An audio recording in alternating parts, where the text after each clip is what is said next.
Alright guys, welcome back to the most amazing gaming channel in the world. Today we're going to be going over the Season 4 Chronos build. This is very tricky. I play him ADC, not as a mid laner, because I feel that that's where he's always going to be better. So the first thing you go into is going to be your 1. Reason why is because it's on the 5-second cooldown. Your 3 is good, but it's 18, so you can cast this 3 times. Plus it does 80 compared to the 100. So definitely level your 1 first. Then going into your 3, your 1, your 2, your ult. At this point, I will never upgrade the ult until the very end because you only take 5 seconds off, which is not that, like, awesome. I mean, yes, I understand late game. There can be a team fight about every minute or something or some sort of thing. But to actually, like, I don't see a huge reason when you can get more damage and everything else. Now, keep in mind, too, that it depends on how the game is going, but we'll get on in this. We'll go 1, 1, and now at this point, if you need more damage, you can go into your 3. But if you're wanting more attack speed and you're in more of the boxing phase at this point, I mean, there's been games where as soon as level 5, the supports leave the lane, and it's awesome because now I can like just farm and farm up.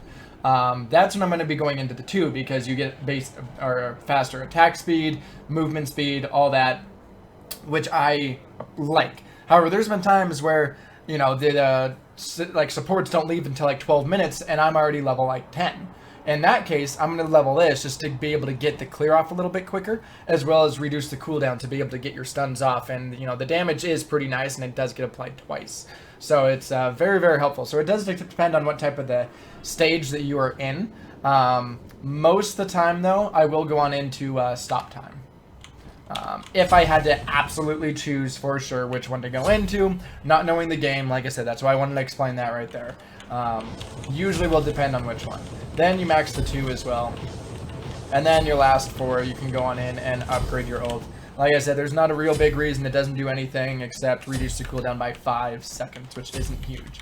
So the first, as far as starter items go, as long as you're playing in Conquest, things like that, you'll want to go ahead and pick up Vampiric Shroud. It gives you some good power, some life, and lifesteal, as well as gives you a ton of sustain with the killing enemy restores 10 health and 8 mana. It's awesome. So after that, though, you do want to go into Shoes the Magi. I will potentially go into Shoes of Focus. If I back and, you know, I was forced out and I have 10 HP and I have to back to be able to, to get my health back and be in the fountain. If I can afford Shoes of Focus, I will pick it up. So if I'm at like 615 if I'm at 1510, I'm picking up Shoes of the Focus. I'm not going to leave and miss out on so much everything. So keep that in mind. That's why I had to kind of have both of them here. Ideally, Shoes of the Magi would be better, but if you get poked out and you have to back with like 15-20, I'm not going to sit there and wait forever, 30 seconds, or I think it's like 27 seconds to get Shoes of the Magi. I'm buying Shoes of Focus. But after that, you want to start building your stacks, going to Book of Thought. This is going to be very, very helpful. I should also mention too, with your starter item, I will go into Vampiric Shroud in tier 1 Book of Thoth. After that, I'll go on into Hasten Fatalis, just because you need to get this on board. It's what makes him quite strong. Then, depending on how I'm getting poked out, I'll go into Polynomicon. If I don't, because at this point you should have some pretty good power with your stacks on Book of Thoth.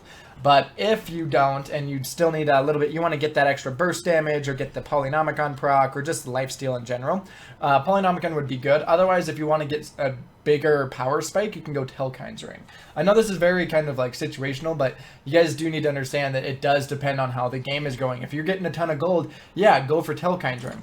But there's a 500 gold difference there, and you can't, spend this much on your technically your 4th item, and be behind if your other god's building a super cheap. So if they're going Ninja Tab or Warriors Tabi with, say, Hastened, and then they throw on Asai and, or I guess Hasten's pretty expensive now, but you get the point. If they're building a lot of cheap items like Ichabod, or I guess this one would be Silver Branch Bow, Asai, and then they also build Warriors Tabi, like, you're going to get shit on if you build these 3 items at 2650. This is like, what, 2600. Come back and do 28. It's going to be very, very difficult. So understand that as well. But for the most part, I'll go into Polynomicon, Telkines, and Route of Tahuti.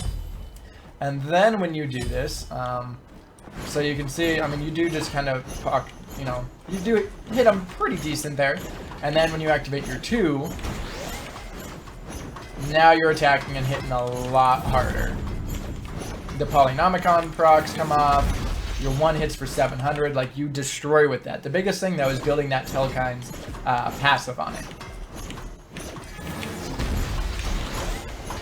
And you can see you do hit really hard with this. Again, this isn't even with stacks on Book of Thoth. So I think you end up hitting for like 5 something when you activate your 2. So it is quite nice to be able to have that as well. But you can just kind of chip them on down. We'll wait for this here. So I mean, 444, and that was only with, I still had 1 more stack of the passive, damn. Or of that Telkind's ring. So this is the build that I really like with Chronos. That Polynomicon proc really does help you kind of get that burst down. Especially with the stun, makes it incredibly easy to do.